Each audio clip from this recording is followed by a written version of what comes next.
Perfecto, bienvenidos a esta charla.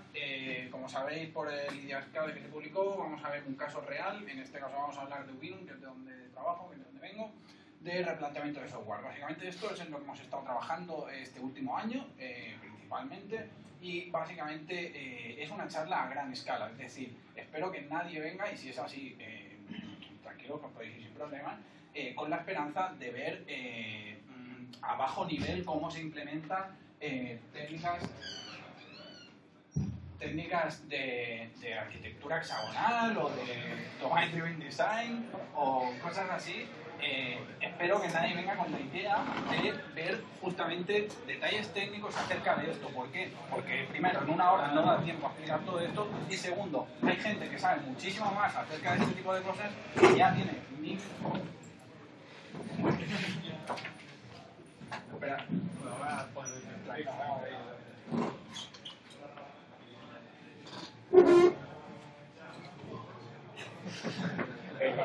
el momento que yo en clase.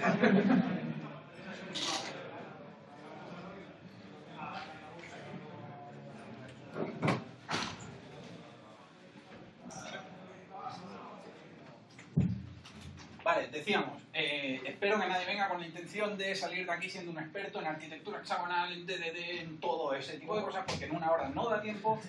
Adelante, por favor.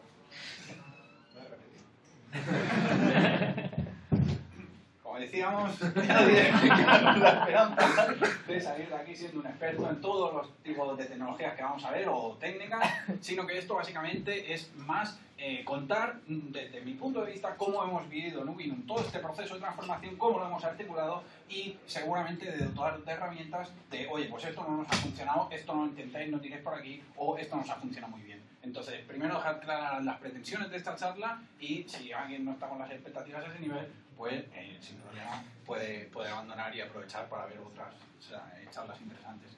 Entonces, lo primero, he renombrado la charla, el contenido es el mismo, pero el nombre no me molaba, era demasiado largo, y le he llamado First Aid.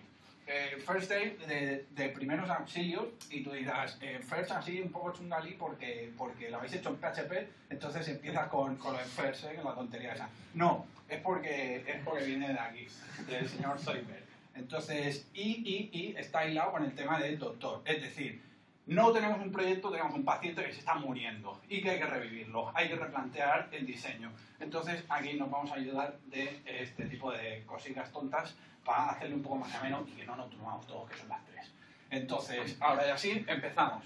Bienvenidos, soy Javier Ferrer, Javier Khan en Twitter, desarrollador en Ubinum, y Gañán en Codely TV. Os recomiendo vídeos sobre Solid y demás, ahí lo tenéis. Entonces, agenda. ¿Cuál sería la agenda normal de este tipo de charlas? Primero, contexto, 5 slides, lo prometo, de cuál es el proyecto y tal, para ver el contexto en el que nos movemos, tanto económico como de equipo, etcétera. 2, objetivos que se marcan al inicio de todo este proceso de cambio, de transformación. 3, problemas que han surgido, que tiene el proyecto en su estado inicial.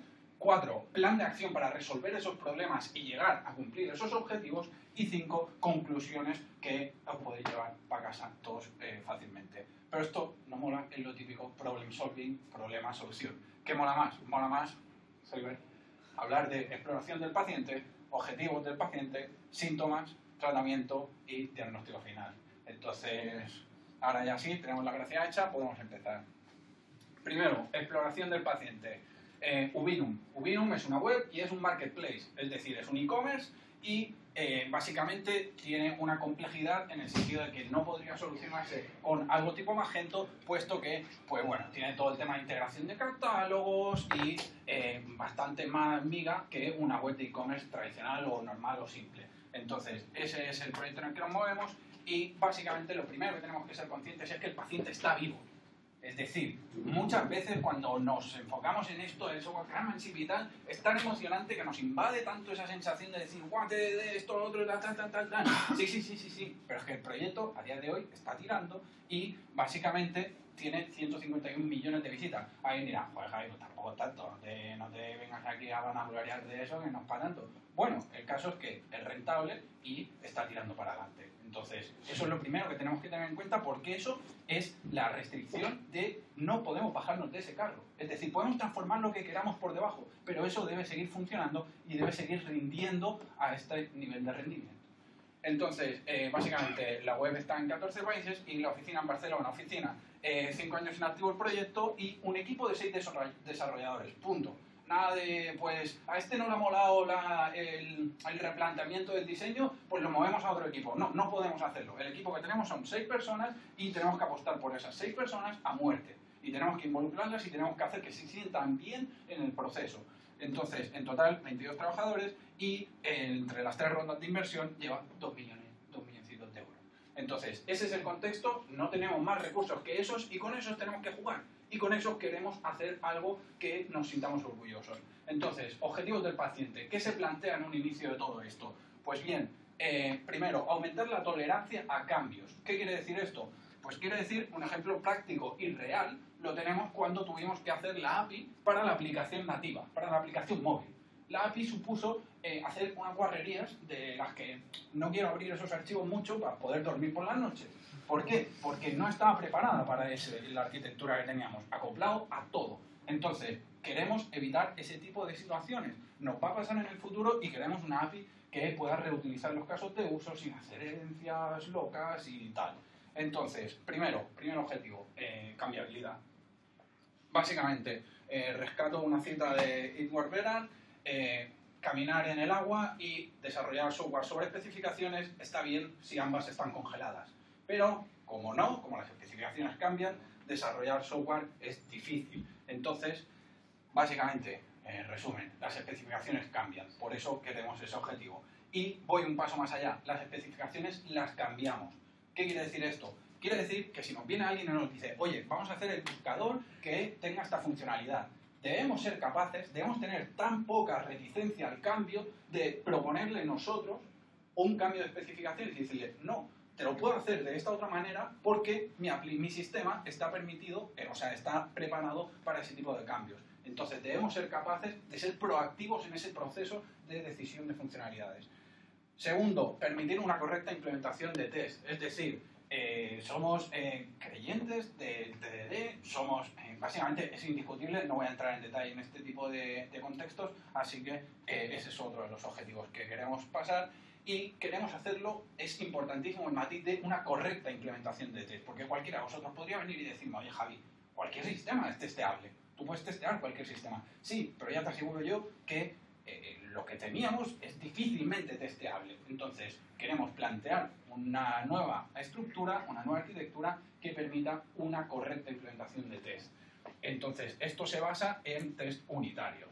Poder hacer correctamente test unitarios desacoplados de otros componentes, etc. Ya todos lo sabemos. Y no incurrir en el concepto de cono de helado, el antipatrón de testing que ya todos conocemos. Entonces, tercer objetivo, evitar muerte por deuda técnica.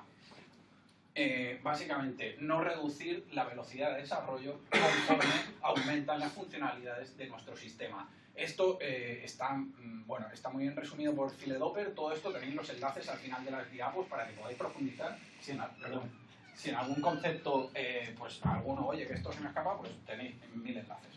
Entonces, básicamente, deuda técnica, visión del cliente, el grifo funciona, visión del desarrollador, por dentro las tuberías están hechas una mierda y de aquí a 2 meses me va a petar y me va a inundar la casa, pero tú eso no lo ves. Entonces, en resumen, esto sería la deuda técnica y también se podría resumir en este gráfico que nos representa la complejidad total de un sistema en base a 2 factores. La complejidad esencial, que es básicamente el problema con el que estoy tratando, es decir, si tengo que añadir un producto al carrito y que esto suponga añadir un descuento, pues la complejidad es calcular cuál es el threshold para aplicar ese descuento. Ya está. La complejidad accidental, todo aquello, la mierda que te encuentras cuando abres los archivos y dices, mierda, para aplicar ese cambio que era tan fácil, tengo que liar aquí un follón de 3 pares de narices. Eso es la complejidad accidental. Entonces, no queremos seguir subiendo esto de manera, no sé, exponencial no, pero sí considerable. Y por último, y no menos importante, sentir motivación por cómo hacemos lo que hacemos. Es decir, venimos este tipo de sesiones y hablamos de TDD, hablamos de buenas prácticas, de Solid, de esto, del otro, y luego llegamos a un proyecto en el que no lo podemos aplicar por la velocidad del desarrollo, por esto, por lo otro. No, tío. O sea, yo quiero sentirme a gusto con lo que hago. No va más allá del movimiento de software responsive del que todos aquí pues somos conocedores. Con lo cual, estos son los objetivos. ¿Ok? Vale, ¿qué síntomas tiene nuestro paciente? ¿Cuáles son los principales problemas que nos impiden alcanzar esos objetivos? Básicamente, la primera visita sería a finales de 2014 y, ojo, aviso, no quiero herir sensibilidades. O sea, voy a exponer los problemas, si alguien tiene problemas de corazón y tal, puede abandonar aún. Entonces, eso sería la versión inglesa del aviso. Vamos a poner la versión española. Es una advertencia para ello. El que avisa traiciona. Estoy hablando. Y a ver si el entrenador despierta de una vez. Entonces, en cambio tradicional, que conste en acta, que yo lo he dicho. No me deja avanzar ya. Me cago en la tontería. Vale, perfecto. Ahora sí. Primero, falta de test. O sea, ya lo hemos dicho, queremos poder implementar una correcta, queremos llevar a cabo una correcta implementación de test, por lo cual a día de hoy no hay ni test en nuestro sistema. 5 años. El tema funciona. Código altamente acoplado, sí, Jai, pero lo de acoplado, código acoplado es muy barato decirlo. ¿Acoplado a qué te refieres acoplado? A todo. Acoplado al framework, acoplado a librerías externas y acoplado a implementaciones propias concretas. Eso es acoplado en este contexto. Luego, falta de modelado del dominio. ¿Qué quiere decir esto? Pues es un proyecto en PHP y PHP permite una cosa que son los arrays asociativos, que básicamente para el mundo Java es un hashmap donde las keys y los values son de cualquier tipado, porque PHP no es un lenguaje fuertemente tipado. Entonces los arrays asociativos estos, ¿qué nos pueden hacer? Nos pueden hacer las de modelos del dominio. Entonces tú tienes un array asociativo que es user, con unas keys libres que es user ID, etcétera, etcétera, etcétera. Y el modelado del dominio se basa en arrays. Arrays que es el síntoma que luego se deriva en el mal de que todo es procedural. No hay orientación a objeto real. Porque si mi modelado del dominio está basado en arrays asociativos y lo voy pasando por todo mi sistema, pues eso es procedural completamente. Entonces, ojo con lo que estamos tratando. El cabeza traiciona, lo he dicho. Modelos obesos. ¿Qué quiere decir esto? Pues los modelos, entre comillas, que se entienden en esta aplicación son la capa de interacción con la base de datos, ¿sí? Entonces, esta capa de interacción con la base de datos que hace las queries SQL y devuelve estos arrays, punto, básicamente tenemos el user model, que ahí tenemos pues todos los tipos de consultas que podemos esperar al respecto de usuarios. Luego, controladores obesos. Pero esto no era Fat Model Skinny Controller o Fat Controller Skinny Model, esto no era así. No, obeso, todo. Entonces, los controladores también. Un controlador de usuarios que gestiona la pestaña de productos recomendados, la pestaña de productos resaltados, todo. Lo controla ese controlador. Y, obviamente, esto deriva en código de difícil lectura. Entonces, estos son los principales síntomas, ¿ok? Básicamente, ¿en qué deriva esto? Pues falta de test, reticencia al cambio por parte de los desarrolladores y un cierto descontrol de si toco una cosa, como sé que no voy a estar jodiendo otras 20.000. Y básicamente el alto acoplamiento deriva en la poca cambiabilidad de la que hablábamos al inicio con cosas como lo de la API móvil, etc. Entonces, básicamente el diagnóstico es bochornoso. Os dejo el vídeo, el que quiera que lo reproduzca en su casa. Vamos un poco más de tiempo, como podéis ver por mi voz. Entonces, el tratamiento. Ahora sí, quería llegar rápido a esta fase porque es lo que creo que es más interesante de ver, ¿vale? Entonces, vamos a ver, ya tenemos el contexto todos. ¿Alguna duda hasta aquí? No, perfecto, ok.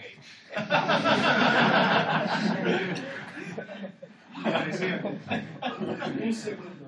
Perdón. Vale, tratamiento.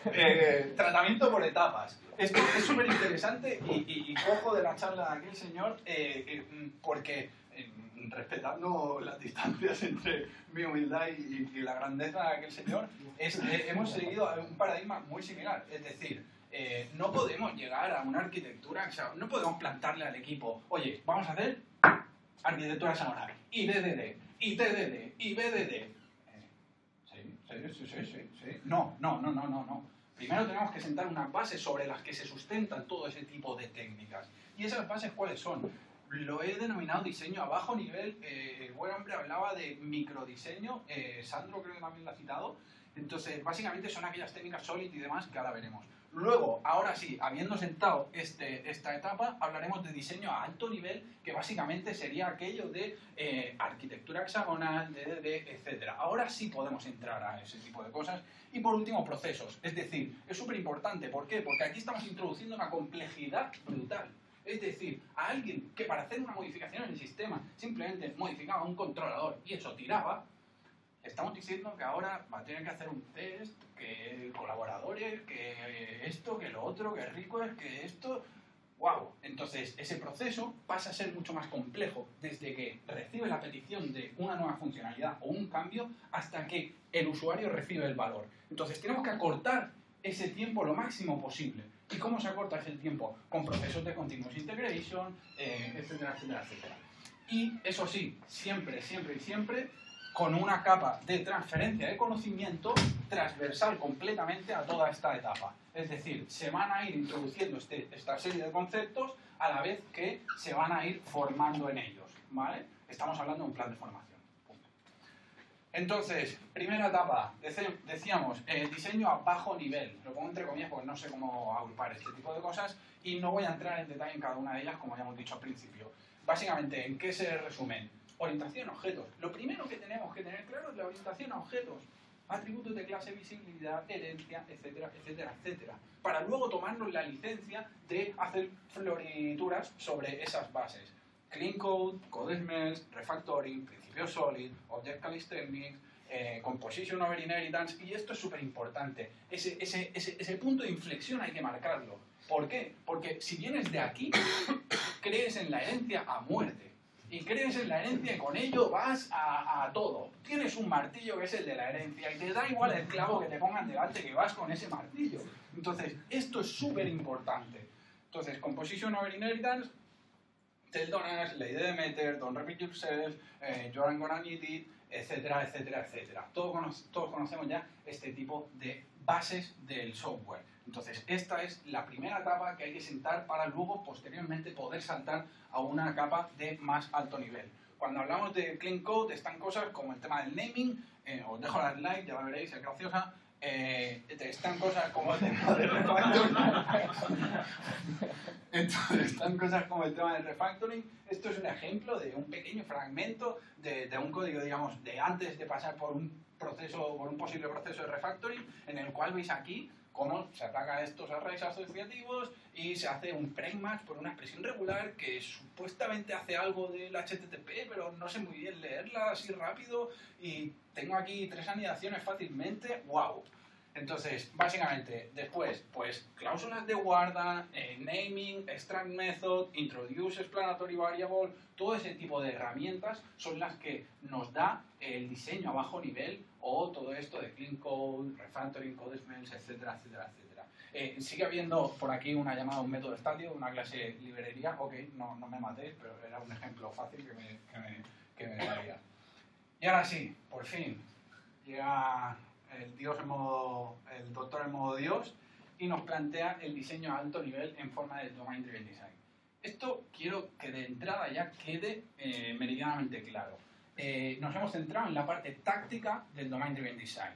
Es decir, nos hemos centrado básicamente, nos hemos ayudado del Domain Driven Design como una etiqueta para que nos agrupe aquellas cosas que realmente nos interesan, como son los agregados, como son los value objects, como son el patrón repositorio, etcétera, etcétera, etcétera. Pero no hemos llegado a entrar a la parte estratégica, too much por el momento. De momento queríamos asegurar que técnicamente somos capaces de implementar todo ese tipo de cosas y cuando estemos nosotros a nivel técnico preparados, oye, ok, empresa, estamos preparados. ¿Queremos hacer una transformación a nivel empresa con la parte estratégica del DDD? Sí, pues hablamos, ¿sí? Entonces, lo que decíamos, ¿qué concepto el primero y más importante en mi modesta opinión que nos trae el Domain Driven Design?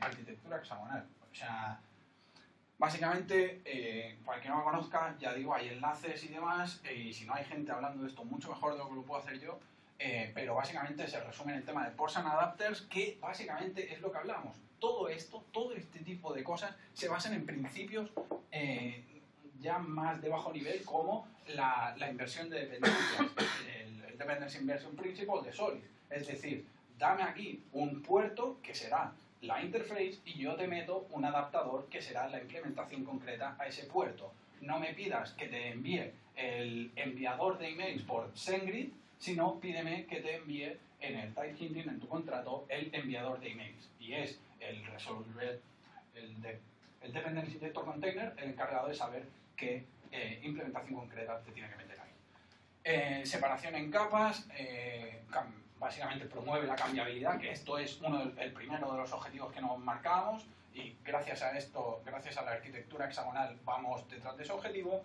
Y reglas de dependencia de fuera hacia adentro, que básicamente promueve un bajo acoplamiento de nuestro dominio con todo lo que sea infraestructura, aplicación, framework, etc. Entonces, takeaways, cuando veáis fondo amarillo, son las 5 cosas interesantes que si yo tuviera que meterme a día de hoy en todo este tinglado, es donde primero iría a mirar, ¿vale? Entonces, básicamente, artículo de Hexagonal Architecture por Fideloper, brutal en la charla y demás. Hexagonal Architecture with PHP, de Buenos Pinos, que es un artículo de una revista que es de pago, pero el repo lo tiene público y lo podéis ver aquí con el ejemplo paso a paso. Para empezar a ver el rollo está bien, porque es un ejemplo muy acotado y está bastante bien. Luego artículo de los tipos de application de los tipos de servicios, y aquí una de las cosas que más problemas nos dio es cómo estructuramos todo esto en carpeta. Que dice Javi, de verdad, me estás hablando de lo que me estás hablando y me dices que una de las cosas que más dilemas te supuso era cómo metías eso en carpeta. Pues sí, horas y horas hablando de esto. O sea, ¿por qué Infrastructure Repository en MySQL y no Infrastructure MySQL y dentro Repository? ¿Por qué no Infrastructure Repository Users y dentro MySQL? Porque al final acabamos con esto, ¿vale? Entonces, esto es lo que nosotros decidimos, pero como bien sabéis, es algo que cada uno aplica a su menester. Básicamente, DDD, agregados, lo que decíamos antes, se basan en principios ya más que conocidos. Es decir, aquí lo que estamos haciendo es esconder los detalles de implementación. Tenemos una clase pedido, order, y tenemos un método de añadir producto a ese pedido, ¿sí? Este método no recibe otra cosa que los value objects de el ID del producto, el ID de la tienda y la cantidad que quiere añadir de ese producto, ¿sí? Pero no recibe el producto, no recibe el order line. Entonces, estamos encapsulando en nuestro aggregate root, que es order, la entrada a todo ese agregado, entre lo cual sí que se incluye order line. ¿Por qué? Cambiabilidad. Yo puedo cambiar cómo se estructura mi agregado por dentro, si el order line tiene esta cabecera, si tiene otra, si tiene un método, si tiene otro. Puedo cambiar todo esto y mis clientes de ese aggregate no cambian. ¿Por qué? Porque siguen apuntando a la cabecera del aggregate root de order. Entonces, esto es una de las cosas que queríamos conseguir en términos de cambiabilidad y es una de las cosas que nos aporta DDD en forma de aggregates. Entonces, el uso, como decíamos, los clientes de esa API de order, básicamente order con el name constructor de order place by user, método público y estático, le pasamos el usuario que establece ese pedido y luego le añadimos el producto pasándole los value objects de estos. Como digo, value objects también utilísimos, o sea, son una de las cosas que parecen más tontas cuando empiezas a rascar en esto del DDD y luego resulta una de las cosas más útiles. Entonces, simplemente aquí tendríamos el value object del locale, de país e idioma. Entonces, aquí agruparíamos todo ese tipo de métodos relacionados con ese tipo de cosas que no deja de ser un valor inmutable, etcétera, etcétera. Entonces, usando agregados y demás para listados. ¿Cómo vamos? Pues 30 minutos. Bien, bien, bien. Pregunta, pa. 5 minutos de preguntas. Ahora sí, ¿no? Ahora sí. ¿Cómo vamos? Bien, sigo tirando, así mejor, así luego tendremos más tiempo. Me voy explicando bien y todo eso, ¿sí? Sí. Vale, ok, merci. Entonces, decíamos, ¿qué pasa? Tenemos ya todo lo del DDD más o menos claro, hemos ido indagando, hemos ido leyendo un huevazo, hemos ido haciendo pruebas de concepto pequeñas con cosas muy concretas y acotadas y más o menos creemos que estamos listos para entrarnos a la piscina y empezar a meternos a con producción. Claro que sí, somos unos campeones. La primera, pues un listado de productos. ¡Pam! Ya. Pero esto de los agregados, si solo tienen un punto de entrada, o sea, ¿cuántas consultas voy a tener que hacer aquí? O sea, porque tengo el agregado de producto, el agregado de usuario, de comentarios, de categorías. ¿Cuántas consultas? Pues, ¿pero esto qué es?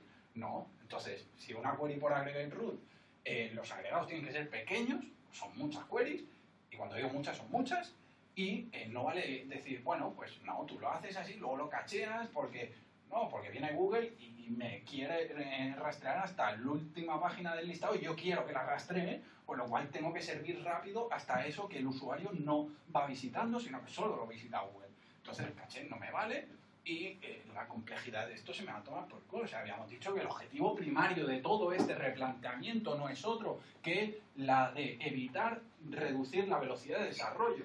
Si yo voy a tener que montar un tinglado como este para hacer un listado, me voy a morir cuando tenga que hacer 4 listados. Entonces, estoy rompiendo con la primera de las premisas y esto es súper importante que lo tengamos claro. Esto fue en un punto de inflexión porque lo cuento aquí en cosa de media hora, pero esto fueron horas y horas de decir, no, pero que sí, que podemos, porque lo hacemos así, que no, tío, que es un huevo de consulta, que es un castañón, que no podemos. No, pero mira, porque sí, porque que no. Entonces, solución, bueno, básicamente esta sería la representación gráfica de lo que pasa con la performance y el Domain Driven Design en ese sentido. Básicamente esto es cuando intentas usar el Bright Model para listados o cosas que son de lectura. Y es aquí, con este GIF tontuelo, pero es aquí donde introduzco este concepto de aquí. Realmente cuando hablamos del DDD, de agregados, de value, de esto, de lo otro y tal, estamos hablando de cosas que son hiperútiles, pero son hiperútiles cuando tenemos que tratar con problemas complejos que requieren de esa ocultación de las implementaciones internas de mis clases y demás, que son cosas del Bright Model. Y no quiere decir que, vale, pues entonces cuando escribo es el Bright Model y cuando leo es el Read Model. No, porque va a haber cosas en el Bright Model que serán de lectura para obtener esos agregados. Entonces, cuando hablo de Bright y Read Model, hablo de conceptos diferentes en términos de las reglas que se tienen que respetar en cada uno de estos dos mundos. Es decir, en el Bright Model tengo reglas que me hablan de que solo puedo tener un punto de entrada para mis agregados que tiene que ser el aggregate root.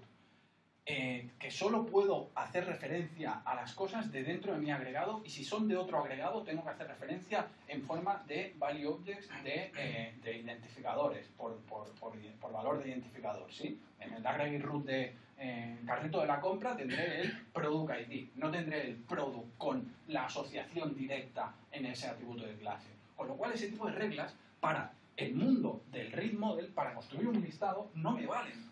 Porque, hostia, me tiran a tomar por culo toda la performance que necesito en ese otro mundo. Entonces, cuando establezco que hay dos mundos, lo hago con todas las de la ley. Entonces, ¿qué es el Read Model?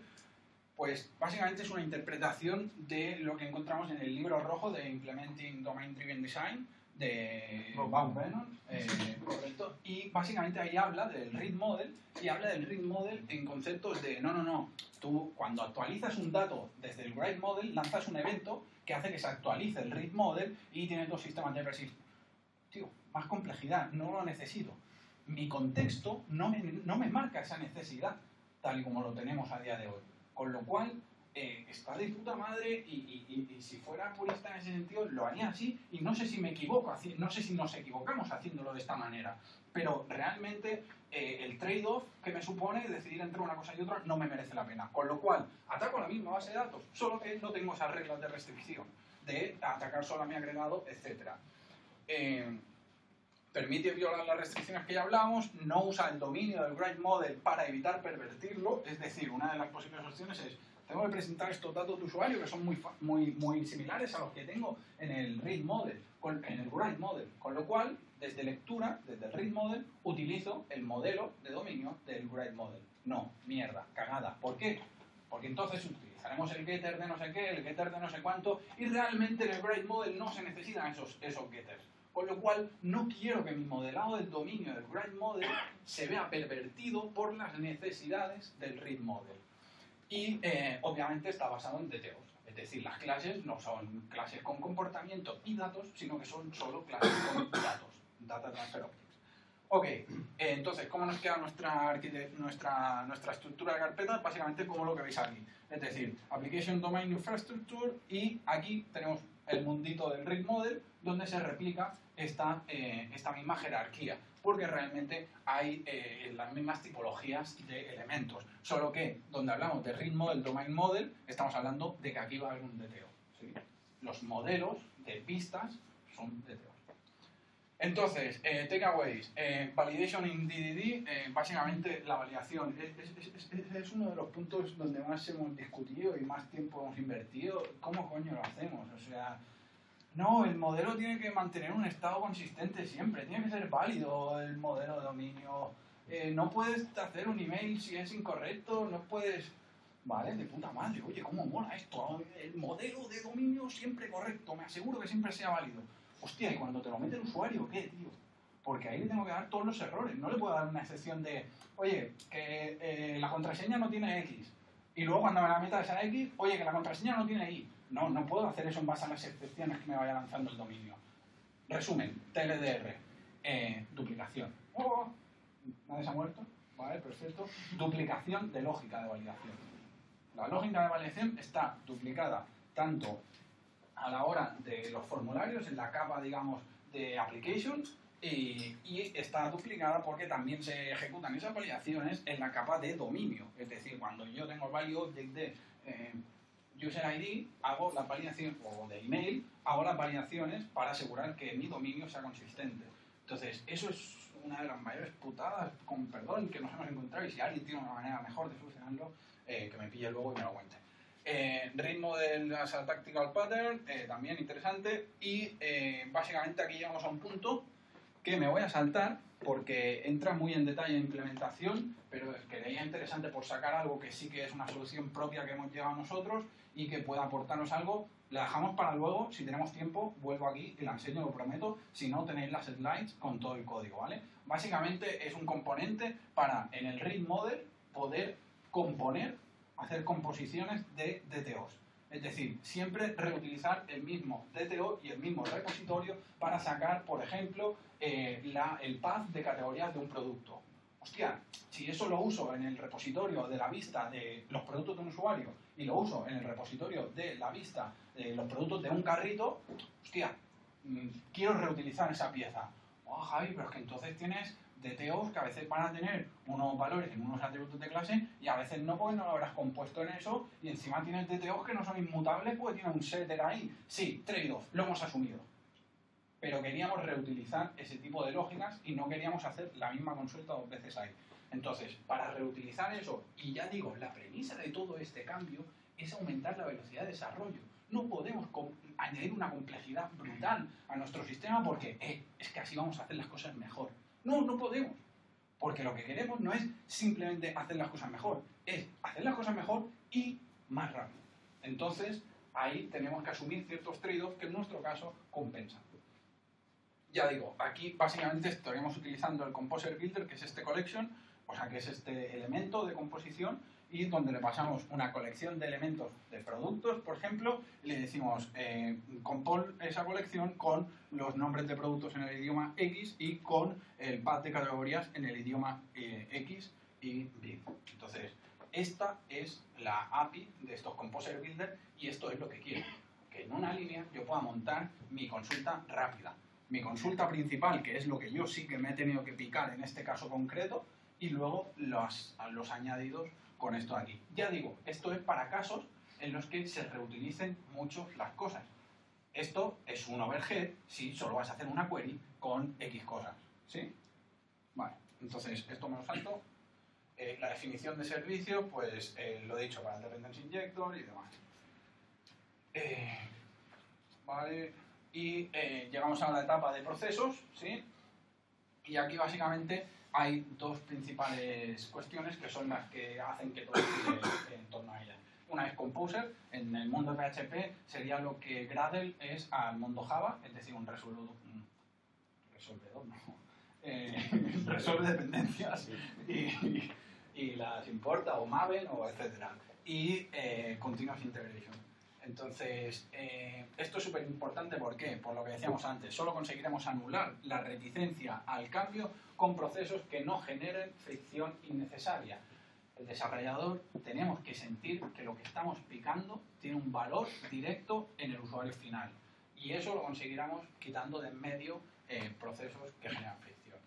Entonces, básicamente, actualizar la última versión de PHP, meter Composer por en medio para poder reutilizar librerías, continuous deployment, es decir, push a master o merge de integración a master implica deploy.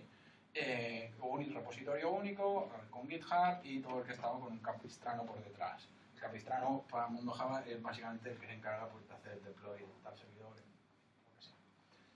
Vale, y luego por último, por última etapa. Esta creo que es de las más interesantes de la charla y por eso he ido un poquito rápido para llegar hasta aquí, ¿vale? Entonces respiramos todos un poco y entramos en temas de sesiones de formación, ¿vale? Esto que denominamos como rethinking code, ¿vale? Básicamente, no puedes implicar al equipo así, a partir de ahora tienes que usar esto, a partir de ahora tienes que usar lo otro, sino que tienes que articular eso de alguna manera que sea más digerible. Entonces, básicamente las sesiones de Rethinking Code son sesiones semanales de 2 a 3 horacas y articuladas vehiculadas a través de un equipo de arquitectura, es decir, decíamos que somos 6 en total, pues 3 son los que forman el equipo de arquitectura, pero que básicamente lo único que hacen es durante la semana trabajar en aquellas cosas que se van a ir pues puliendo un poco para hacer pequeñas pruebas de concepto y que luego se puedan transferir ese conocimiento a todo el resto del equipo. Básicamente, ¿por qué? Por priorización de recursos. Es decir, no podemos involucrar a toda la empresa en este proceso porque para el tamaño de la empresa y para los recursos que tiene, como decíamos antes, no podemos paralizar el desarrollo y no podemos invertir. Nos encantaría que todo fuera transversal y todos decidiéramos todo, pero en la práctica no se puede. Entonces, la forma que encontramos fue esta. Básicamente, informales, haciendo un poco el canelo y, importantísimo, basado en casos prácticos. Es decir, antes hablábamos en la otra sesión de cómo implicar o cómo ver el realismo de lo que me estás contando en mi entorno, básicamente analizando casos prácticos y código real. Entonces, sesiones de Rethinking Code, aquí las he enumerado por orden de cómo las hicimos. Básicamente empezamos con la etapa esta de diseño a bajo nivel y empezamos con una sesión denominada controllers menos controllers. Básicamente, cuando vienen de hacerlo todo en controladores, que te planteen una clase como un colaborador, ya te están rompiendo el esquema. Entonces, lo primero que tenemos que hacer, o lo primero que hicimos, es plantear los beneficios de eso. Es decir, no empezar con la teoría de, mira, y Solid es esto, y Composition over Inheritance es esto, y no sé qué es esto, y no sé qué es esto. Sino que lo primero que hicimos fue decir, oye, mira, si no hacemos las cosas así, sino que las hacemos así, podemos reutilizar este componente desde tal sitio, sin acoplarnos a tal, y así es como un poco empezamos a andar. Solidificando Verticom, básicamente aquí sí, Solid por un tubo, code smells, refactoring, clean code y consejos, composition over inheritance y algunos patrones de diseño, técnicas de refactoring, DTOs y el dependency injector container. Y importantísimo, esto es hablar de Solid en un entorno legacy. Es decir, tú estás ahí hipermotivado, Solid, mira cómo mola esto, mira cómo... Y te miran así como diciendo, pero si tú supieras la mierda que tengo en el controlador ese, o sea, ¿cómo voy a hacer algo con eso? No, me parece de puta madre, de verdad, te veo súper entusiasmado y súper ilusionado, pero no me cuela.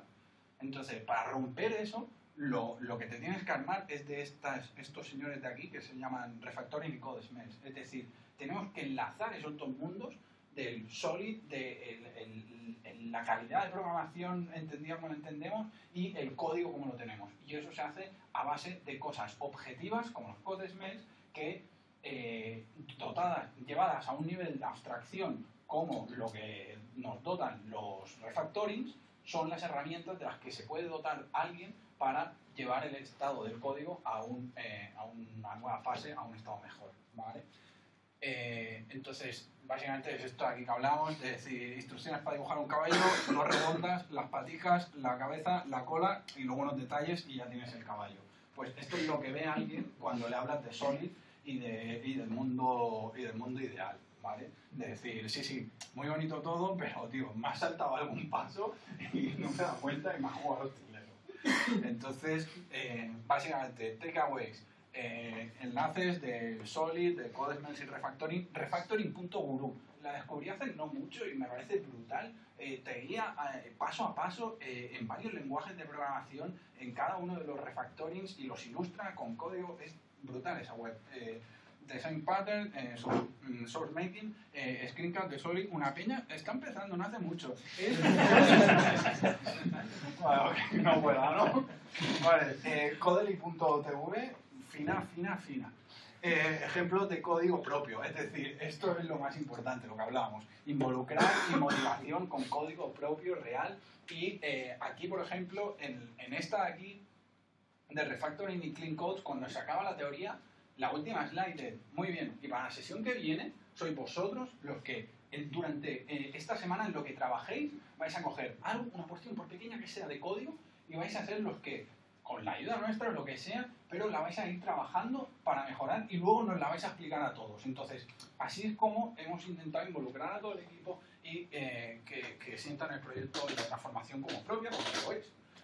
Luego, diseño a alto nivel, básicamente teoría de Hexagonal Architecture, workshop de Hexagonal Architecture. Aquí montamos una instancia, un proyecto de Playground que básicamente reproducía el dominio con el que trabajábamos, pero a menor escala. Es decir, el pedido pues no tenía múltiples tiendas, sino que tenía una cosas recortadas para poder ser más manejables, pero que fueran del mismo contexto, para que se entendiera como tal.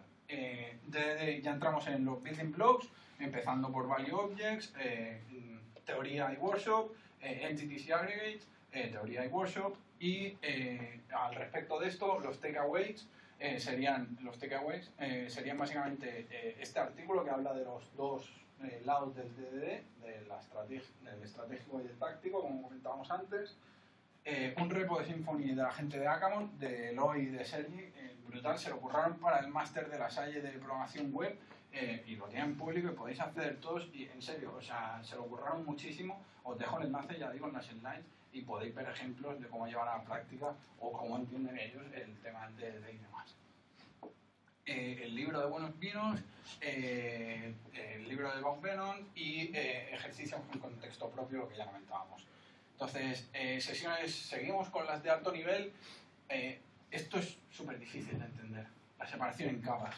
¿Por qué? Porque en el equipo de arquitectura, claro, tú llevas ya unas semanas trabajando con esto, haciendo pruebas de concepto, viendo que no te cuadra, que te cuadra, cómo lo adaptas a tu problema real, lo planteas y ves, hostia, tío, aquí a veces meten infraestructura en dominio, cosas que son una aplicación o tal. Claro, joder, o sea, para ti es obvio, para ti es elemental, porque llevas trabajando un huevo de horas y sin querer has leído un montón y para ti parece elemental, pero no lo es. Entonces, esto es algo crucial a transmitir y a darle la importancia que tiene. El tema de la separación en capas, el acoplamiento entre ellas y demás. Esto hay que trabajarlo no a nivel teórico, a nivel práctico. Vale, vamos a hacer tal ejercicio y ahí es cuando te das cuenta de mierda, esto no se ha entendido bien o ole, este va bien, vamos a seguir. Entonces, pair programming, lo que sea. Use Read Model, Stay Legendary y lo otro ya tal. Básicamente es aquí cuando introducimos el concepto del Read Model Composite Builder, etc. Luego un workshop de todo esto y importantísimo aquí para cerrar la etapa de replanteamiento de diseño, pedidos conjuntos. ¿Esto qué fue? Esto fue una práctica donde básicamente se planteaba un ejercicio real de ahora va a tener que ser posible el hacer un pedido conjunto entre varios usuarios y tal, pero lo vamos a hacer en Manager para no tener en cuenta toda la complejidad que se debería tener en producción con usuarios reales, pero va a ser algo viable. Entonces, ahí se desgrana ese gran ejercicio de pedidos conjuntos en pequeños elementos de, vale, pues la operación de listar las posibles tiendas candidatas de ese pedido, el Read Model. La operación de elegir qué tienda quieres crear ese pedido conjunto y crearlo, Grind Model. Entonces, lo vas desgranando en pequeñas tareas y en cada uno de los conceptos que representan esas tareas y que llevan a interiorizar cada uno de esos conceptos. y entonces se reparten entre el equipo para que cada uno le toque una distribución normal de esos conceptos. Es decir, que me toque un read model, que me toque un write model, que me toque algo de eventos o lo que fuere, ¿vale? Y aquí es donde realmente salen todas las dudas que no han salido en todas las historias anteriores. Es decir, esto es lo que cierra el círculo y lo que hace que aflore todo lo que no ha aflorado antes, ¿vale? Event Driven Development, básicamente gestión de eventos, esto está por hacer pendiente.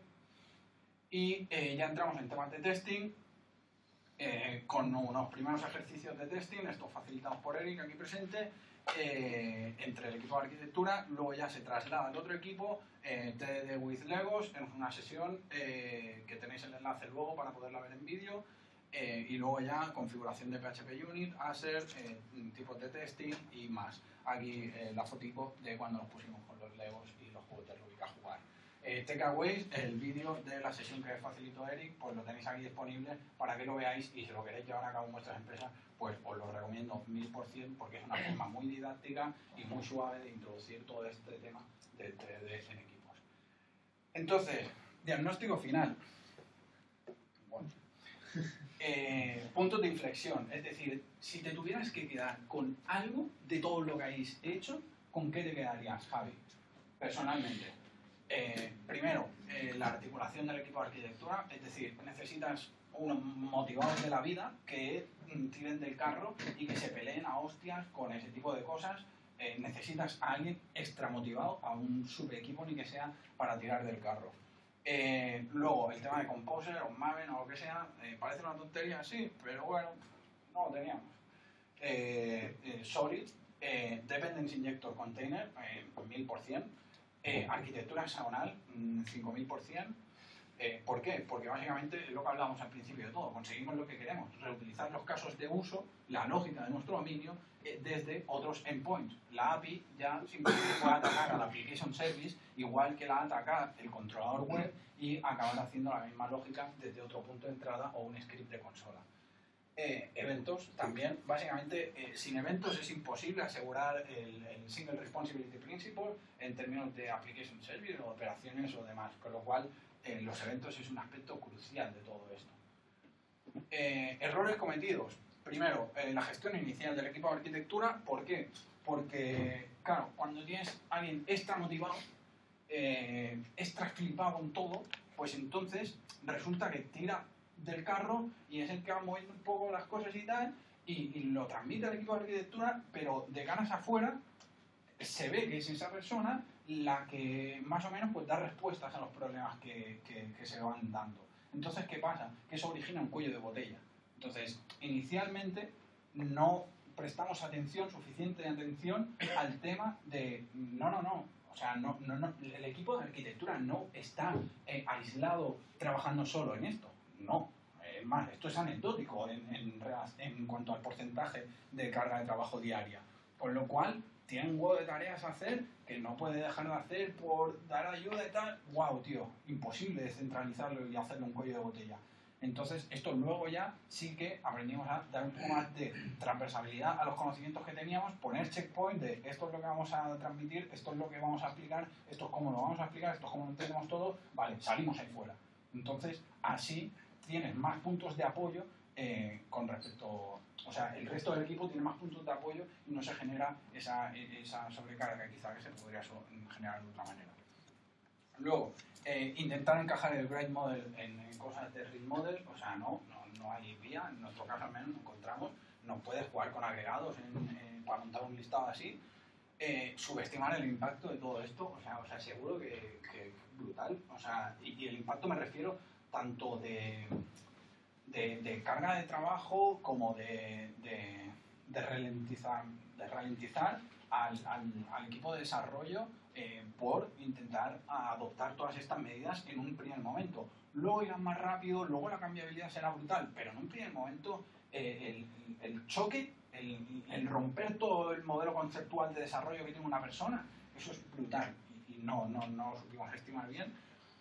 Y luego subestimar el concepto, el tema de Bundle Context. Es decir, bueno, Bundle Context sí, ya lo pillaremos. De momento vamos haciendo con el tema de agregado, de momento vamos haciendo con esto, de momento vamos haciendo con lo otro, y ya llegará el Bundle Context. Error total, lo considero a día de hoy, quizá quizá me equivoco, pero creo que es algo que si vais a empezar con todo esto tenéis que atajar de primeras. Y luego, otra de las conclusiones, hay un dicho popular que dice, si tu aplicación no es compleja, no te lías con DDD. Tira por CRUD y no hay problema. Entonces, te lo dicen así a lo mejor y tú es como, hostia, ¿sabes? Porque te miras como si tu aplicación es sencilla, tira por CRUD, ¿sabes? No hace falta... Estoy de acuerdo, pero ojo, con pinzas. ¿Por qué? Porque realmente, te lo dicen así, ¿no? Se esconden así rápido. Entonces, el planteamiento aquí es, ¿realmente existen las aplicaciones complejas como tal? En nuestro caso, después de todo este proceso, hay un momento que te das cuenta que, mierda, tío, que no. Que una aplicación compleja realmente tiene partes donde no tiene sentido aplicar DDD. O sea, nosotros, para hacer los background skins, que básicamente son para los anuncios estos que están en el background de la web así lateral y tal, pues hay una gestión para que el equipo de marketing pues pueda crearlos desde el backend, ¿no? Y desde tal fecha hasta tal fecha y en tal categoría solo y en tal condición, ¿no? Un formulario típico de dar de alta este background skin y ya está, y mostrarle al usuario enfrente. Eso no tiene sentido en montar ahí un agregado y no sé qué, igual. Mi punto de vista, mi opinión, para mí eso es un CRUD de toda la vida. Y ya está, crear el background skin, tirar. Y esa parte está en una aplicación que es hipercompleja. Integración de catálogos, importación, exportación, traducciones, etcétera, etcétera, etcétera. Es hipercomplejo lo que hay aquí detrás. Pero hay partes que no tiene sentido añadir todo eso. ¿Por qué? Porque es un overhead que ralentiza el desarrollo. Y es así. Si yo tengo que hacer un scaffolding de CRUD, no voy a tardar lo mismo que si tengo que montar ahí clases a pelos de value object agregados de no sé qué. No voy a tardar lo mismo. Entonces, el tema de, no, si tu aplicación no es compleja, yo personalmente lo cojo con pinzas. Vale, y luego, pasito a pasito, Driven Development, básicamente, pues eso, de poquito a poquito y con calma, de vamos a ir asimilándolo. Y esto enlaza con una de las cosas que ponían en la idea Scale del tema de por qué primero, wow, 3 minutos, de por qué primero todo este lío y luego testing. Si os habéis dado cuenta, el ciclo de las etapas ha sido así. Primero, diseño a bajo nivel, luego diseño a alto nivel, arquitectura, demás, luego procesos y luego, vale, ok, asentamos todo esto, TDD. ¿Por qué? Primero, sobrecarga, es decir, a alguien que le está rompiendo el paradigma de programación que tiene concebido durante mucho tiempo, el meterle TDD, el meterle Solid, el meterle todo eso, consideramos que podría suponer un descalabro en nuestro caso, un fracaso, llevar al fracaso de decir, no, tío, no me merece la pena todo esto, o sea, no veo el beneficio. Necesitamos eso, ir dando pasitos mediante los cuales viéramos el beneficio inmediato de ese paso. Entonces, meter todo eso de golpe se nos hacía un tanto duro y básicamente porque tampoco teníamos la experiencia necesaria, al menos en mi caso, para hablar de TDDs a ese nivel de transferir conocimiento y demás. Entonces, ahora ya, con la incorporación de Eric, pues ha cambiado un poco la cosa. Entonces, ahora nos liamos con TDD y también por otra de las cosas que comentaba Sandro en la primera charla, de realmente el TDD lleva un buen diseño. Yo personalmente tampoco lo pienso que si no tienes skills de todo esto, no vas a poder hacer algo realmente desacoplado que permita unos tests buenos. Sí, no, pero si haces el test vas a ver que hay 1000 acoplamientos porque te va a ser súper difícil hacer el test. Sí, te doy toda la razón, pero si no sabes que eso está mal por debajo porque está mal, ¿cómo te lo va a decir exactamente? O sea, a mí me lo dice porque yo lo sé, pero si no lo supiera, entonces me chirriaba mucho y ese fue el por qué lo hacemos. Quizás no tiene mucho fundamento por las caras que veo, pero básicamente es mi opinión. Básicamente, trabajo futuro, pues TDD, ya estamos en ello, DDD y por último ya, agradecimientos primero a Winum como tal, y a todos y cada uno de los del equipo técnico, son estos 6 señores de aquí, porque realmente os aseguro que sin voluntad de cambio y que sin positividad y sin ganas de remangarse no se hace algo así. Entonces, y realmente, si os habéis dado cuenta, son unas 20 sesiones lo que llamamos de Rethinking Code, 20 sesiones semanales de 2-3 horas, donde todo el equipo está con eso. O sea, es una inversión a nivel de recursos brutal para el tamaño que tenemos y creo que siempre es de agradecer ese tipo de cosas. Entonces, poca cosa más. Muchas gracias y ahí están los créditos de las imágenes y tal. Y contacto pues en Twitter, en el email y si me queréis ver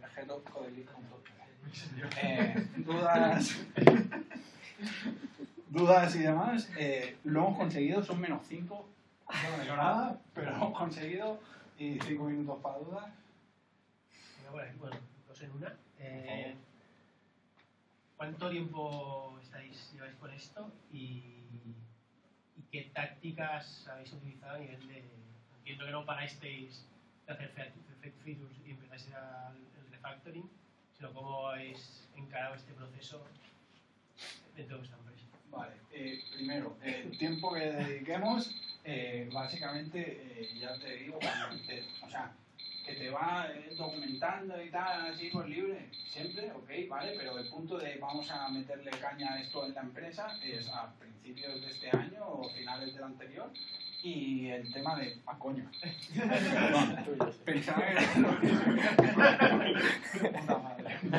Vale, perdón. Entonces decíamos eso, a nivel de tiempo eso, y a nivel de cómo lo hemos articulado en ese sentido, efectivamente, no hemos parado de sacar funcionalidades y las funcionalidades salían con la metodología, digamos, tradicional, hasta que el equipo, y eso ha sido hace 4 días, se ha sentido suficientemente confiado como para... Vale, pues esta tarea que no toca grandes cosas como pedido, como producto y que no tengo que plantearme ahora cómo hacer el agregado de producto, pues esta cosita que es nueva, que tal y cual, pues me sirve para entrenarme y va a ir a producción. Y voy a cometer errores y seguramente dentro de 2 meses no lo haré igual que lo haría ahora. Pero es como lo hemos articulado. O sea, habéis hecho formación y entonces cuando os habéis sentido seguros habéis hecho una nueva feature, la habéis hecho, no habéis hecho refactoring de lo antiguo, sino la nueva. Y sobre todo, como has visto, equipo pequeño, pues básicamente una para X persona que se alía con pair programming, code reviews, lo que sea, con una persona que esto más metida en el ajo. Pero ya te digo, o sea, hace 2 días que hemos empezado a meterlo a saco y tal, y queda trabajo y quedan cosas por ver cómo solucionar y tal. Lo de la validación que he comentado, hará 1 mes que hemos decidido duplicar el código en ese sentido. ¿Más dudas? Sí. Si lo he entendido bien, partí de un punto en el que no había test, ¿no? Con los accidentes. Que me parece muy bestia pasar de no hacer test a pretender hacer TDD. Entonces, no es tan test, es algo intermedio como hacer test, aunque sea posteriori. Aquí te puedo hablar mejor quizás en términos de test, pero por lo que te puedo hablar yo, no nos lo planteamos por el tema de querer empezar primero con base de diseño y tal. Sí, no. Una vez pasado esas fases, pero una vez que queréis afrontar el empezar a tener antes test, de TDD, en lugar de o sea, lo digo porque mi experiencia todavía no conozco, o sea, es muy duro TDD, comenzar con ello, pero si comienzas de un punto donde ni siquiera haces test de ningún tipo, me parece muy complejo. O sea, la cosa es que sí, estamos formando en cuanto a TDD, pero no es empezar TDD a saco, o sea, es empezar TDD en cosas muy pequeñas, empezar de eso con una aproximación quizá más clasista para luego sí meter TDD más a saco. Pero no es, esto es TDD, aplícalo, es imposible. Por eso. Pero sí que es, mira, estos son los matices que hay, ves entrando, ves picando, siéntete cómodo y cuando estés cómodo entonces pasas al siguiente nivel. Pero no puede ser de golpe ni lo va a ser de mucho. ¿Dudas? No. Vale. Bueno, yo tengo mucha fe, pues hablamos fuera. Vale. Muchas gracias.